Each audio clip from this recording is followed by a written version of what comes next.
Ok, bonjour. Bonjour. Ok, dis-moi, est-ce que le prophète Mohammed va être jugé par Jésus? Oui, bien sûr, Mohamed va être jugé par Jésus, puisque il est dit dans l'évangile selon Jean que le Père a remis tout jugement au Fils. Que le Père remet tout jugement au Fils. Donc c'est Jésus qui va juger les vivants et les morts. Est-ce que Mohamed est mort? Une interrogation. Oui. Jésus, est-ce qu'il est mort? La pensée du jour. Oui, il est mort à la croix, mais par contre il est ressuscité. Donc s'il est ressuscité, c'est qu'il est encore vivant alors. Donc il est vivant et il reviendra pour juger les vivants et les morts, dont Mohamed. Donc Mohamed va être jugé par Jésus-Christ. Il y a un passage que je peux citer, qui peut lire Jean 12, versets 47 et 48. Jean 12, 46. 47, vas-y, si tu veux 46, vas-y.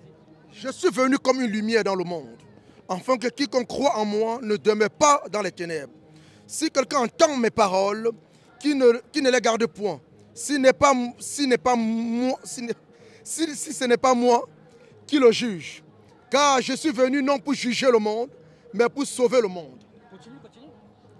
Celui qui me rejette et qui ne reçoit pas mes paroles à son juge. La parole que j'ai annoncée, c'est celle-là qui le jugera au dernier jour. Stop, vous voyez, regardez. Celui qui me rejette à son juge. La parole que j'ai annoncée, la parole que Jésus a annoncée, eh ben c'est cette parole-là qui va le juger. Donc en gros, c'est les paroles de... Les gens, ils vont être jugés par les paroles de qui? Attends, réfléchis 5 minutes. Par les paroles de Jésus.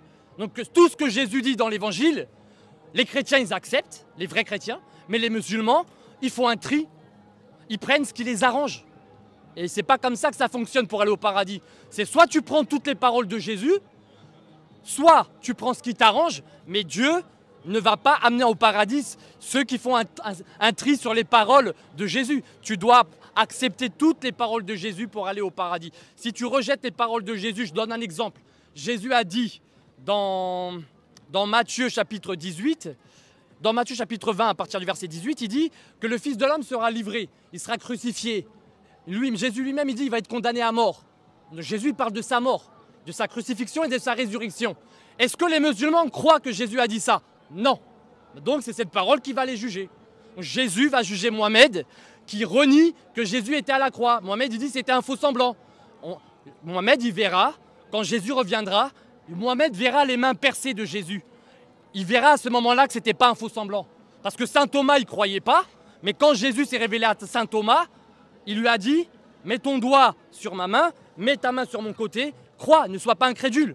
Donc le prophète de l'islam, il ne croit pas. Par contre, Thomas est plus crédible que Mohamed, parce que Thomas, il a vécu avec Jésus pendant 3 ans et demi. Donc quand les musulmans disent « C'est qui Thomas? C'est qui Jean? C'est qui Luc ?» Ce sont des gens qui ont vécu au temps de Jésus. Mohamed, il a vécu 600 ans plus tard. En tout cas, merci. Je pense que vous avez vu la réponse. C'est ce que vous m'avez demandé. Donc, suivez-moi pour mon prochain numéro, que bientôt ça va arriver. Et soyez chaud. Merci. Abonne-toi.